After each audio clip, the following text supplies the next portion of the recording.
Hello everyone, my name is Dara Rath and I'm the pastor at Faith Lutheran Church in Port Elgin, Ontario, Canada. And each week I bring you a story that takes about 5 minutes to watch. And sometimes they're funny and sometimes they just give you something to think about.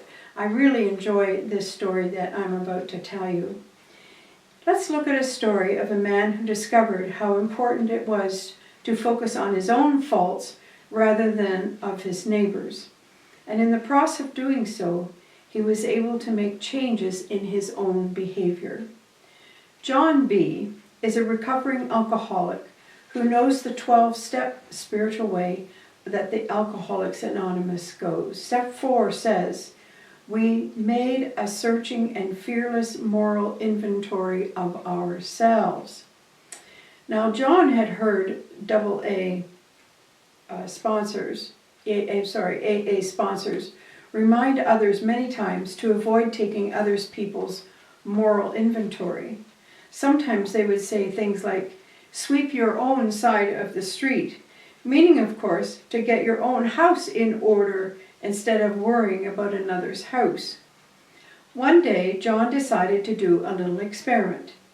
He knew firsthand how easy it was for people in AA, or anyone else for that matter, to see the faults in others before seeing their own faults. He also knew that sometimes people identify faults in others because they have the very same faults. So in this experiment, John decided to deliberately take the inventory of a fellow AA member and then put his own name on it. He wrote down things that bothered him about that person.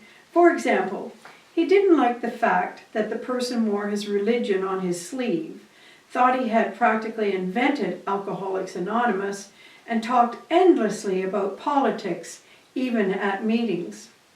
These faults were particularly galling to John because the other fellow's religion and politics were virtually the opposite of his own. John then typed up this list of character defects and put his own name on the top of the paper. After printing this list, John put the list in his scheduled book for 2 weeks, reading it daily. Each day he saw his name above the list of the defects.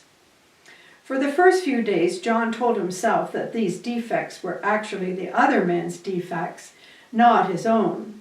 But after 4 or 5 days of reading the list, he began to gain some insight into his own behavior. He saw how he, too, talked too much about religion and politics before the AA meetings, and sometimes he even talked religion and politics in the meetings themselves. John realized that by talking about religion and politics, he had undoubtedly offended others at times. However, he had always blamed those who had been offended, thinking that they simply didn't like him. He had not looked at his own behavior and how it may have caused their scorn and rebuffs. He also reflected on how he tended to pontificate at meetings as if he were the old-timer in AA and knew just how the program was supposed to work for everyone. By the end of 2 weeks, John knew that the defects he had listed on the inventory were indeed his own. Only then was he able to begin change his behavior. John B. discovered often the faults we see in others are the faults that we have ourselves. This is a good insight to remember, for when something bothers us in another, it's a clue to look for that fault in ourselves. So as we continue along our journey this week, it would be a good idea to take a look at our lives and how do we examine our own lives? How do we avoid examining the faults of others? So this is really a good exercise to do because sometimes we can and do criticize other people for doing certain things, and inevitably it might be things that we do ourselves.